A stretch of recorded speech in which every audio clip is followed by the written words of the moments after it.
One backpack, a free carry-on, that's basically the only luggage that you need to pack everything for your trip to Iceland. And let me tell you, a minimalist packing like this could honestly save you not just money but also a lot of headaches on the airports, and all in all I think that could just make your travels way easier. And yeah, I know what you might think. Jan, this backpack is just way too big to pass as a free carry-on on the airport.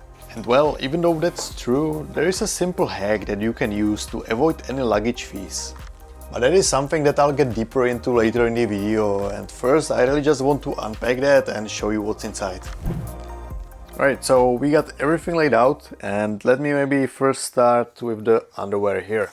I'll just keep it simple, bring maybe only 3 to 4 pairs, and that is even if you are staying longer than a couple of days, because I mean, it is really no big deal. You can just hand wash it in your hotel room and let it dry overnight. Because let's be honest here, I mean, even if you had to wear something for 2 days, you're not gonna die, you'll be just fine.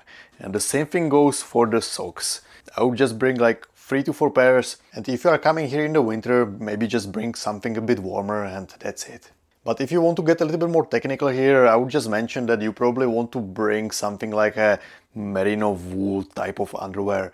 Because A, it dries much faster, and B, it doesn't really stink that much. Alright, next thing. A simple pair of long johns. You know, again, if it's a merino wool, it's a plus. If not, don't really worry about it. But that's something that you can either pack or already wear it, especially if you are coming here in the winter, because as soon as you leave the airport hall in Keflavik, it will be pretty cold. So that's one thing to note. And then one pair of hiking pants. And yeah, I actually didn't pack it because this is something that you would already wear on the plane, just to, again, save some space, because we are only working with a limited space, a small backpack. And so if it's waterproof, that's a big plus, of course. But generally, I would say that the more important thing is just to have something that will dry quickly. You really want to avoid bringing something like jeans or things like that. If you are here in the winter though, this is probably not going to be enough, even if you wear the long johns underneath that. And so what you should probably consider bringing is some sort of down pants as well that you can wear underneath, and with that you should be pretty set. Alright, as for the top, you probably want to have some regular t-shirt, basically just something that you can either wear as a pajamas or maybe if you decide to go to the dinner. Other than that, I would just recommend bringing 2 thermal t-shirts. Nice to have 2, just so you can switch it up if you get wet or too sweaty. And again, if you are staying for multiple days, it's just easy to wash them and they dry super fast. If you can aim for materials like wool, that would be definitely beneficial. This one here is actually made out of synthetics, which means that it gets stinkier faster. And so yeah, merino wool, definitely a winner if you don't want to do washing too often. And then you can even pack like a second thermal layer that you can wear on top of it. And that's really probably just if you are either a person who gets cold very easily or if you are coming here in the winter. On top of that, we have just a regular, quite thin down jacket that you can pack if you are here in the summer, and this will do the job just fine. Very rarely I have to dress anything more than that. But then when the wind hits, remember to have some sort of shell, and that will protect you from the wind, but also it will shelter you from the rain as well. If you are here in the winter though, would be nicer to either have some thicker down jacket or maybe have that plus some sort of vest, and then again some shell on top of it, or you can have like more proper winter style jacket. It's really your choice, but this is just nice and packable, so I usually recommend people bringing that.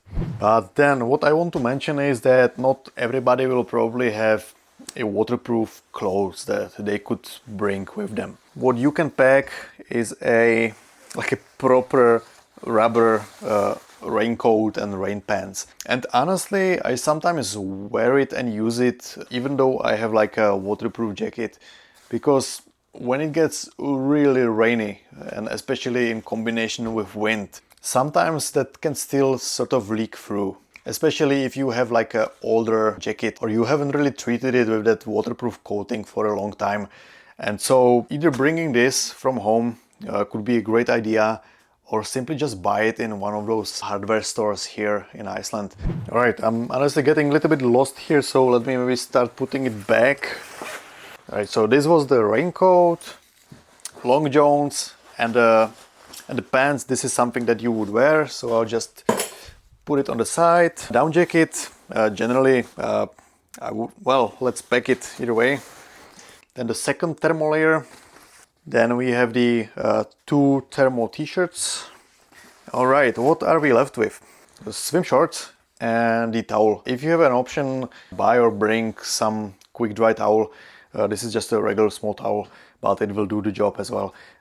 Regarding the shorts, if you can get something that you can also wear as a regular shorts, that's definitely an advantage, especially on warm days, which we don't really get too often. But you will be happy to have them, and you don't have to be sweating in the hiking pants if it gets, you know, to 15-20 degrees. All right, next we have, of course, you will need to bring some sort of hat. I always recommend having a buff to protect you from the wind. And then some sort of gloves. If you are here in the summer, thin gloves like this will do the job just fine. But if you are here in the winter, you will probably want to bring something warmer.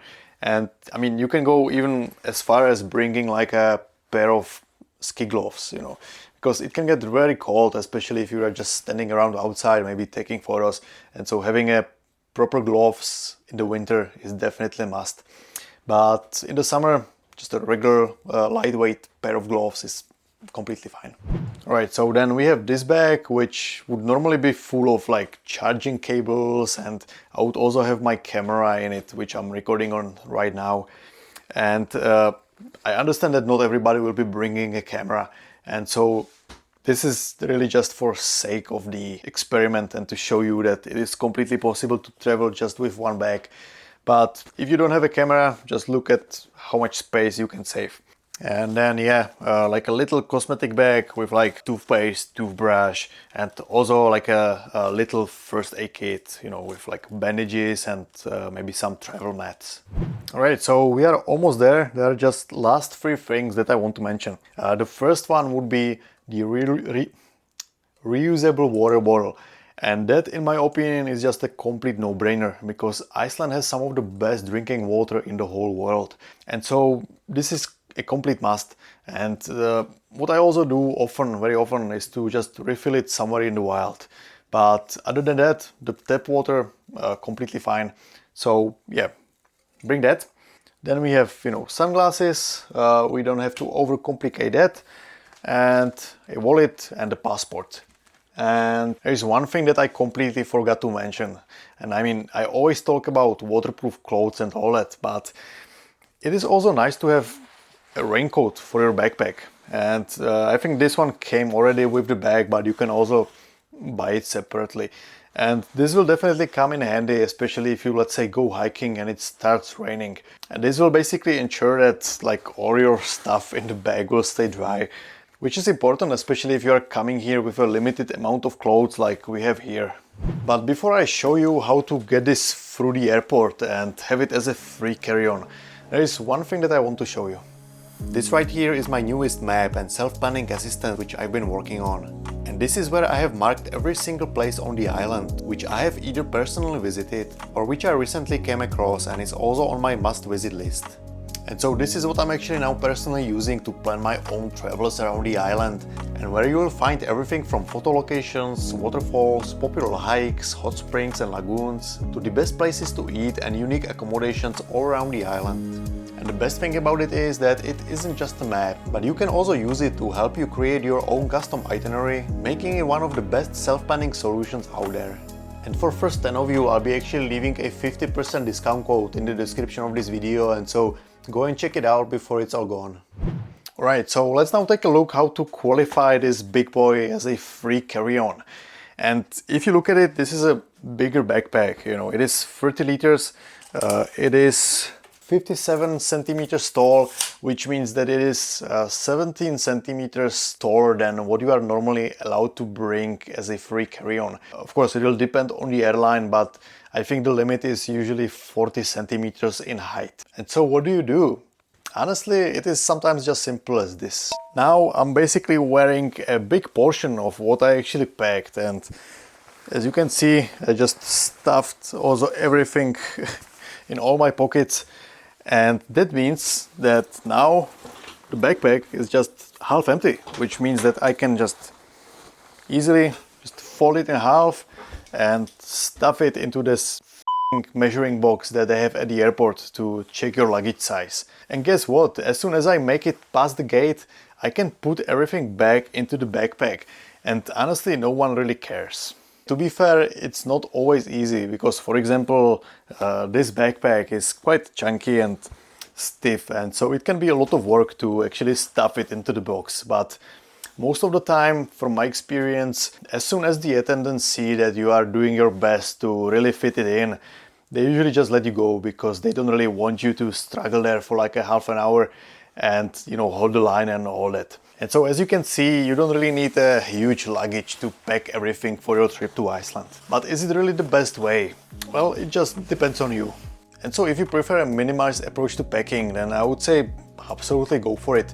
There is really no reason to be bringing more than this. Of course, if you want the comfort and let's say you want to bring more clothes, you want to have a bigger selection, you have to have multiple shoes to choose from, that's a different story. Also, in cases like, let's say you don't want to think about having to wash your clothes, and let's say you are going for a dinner, you are spending more time in town, you probably want to have something nicer to wear, then absolutely I get it, you know, bring a bigger luggage. But still, I think that this probably makes much more sense than overpacking, which I see here all the time. You know, people dragging these massive luggages with them, which looks like they are bringing half of their home. I think that makes just completely no sense. Either way, what I at least want to recommend is to try to challenge yourself and try to pack as little clothes and stuff that you possibly can. And yeah, you will see how much things and what size of luggage you will actually end up having to bring in the end. And if you have any questions, ask me in the comments below, and if you have any previous experience with packing for Iceland, then please share it with others and help those who are still trying to decide what is actually the best way for them. Anyways, I hope this was helpful, thank you for watching, and I'll see you in the next one.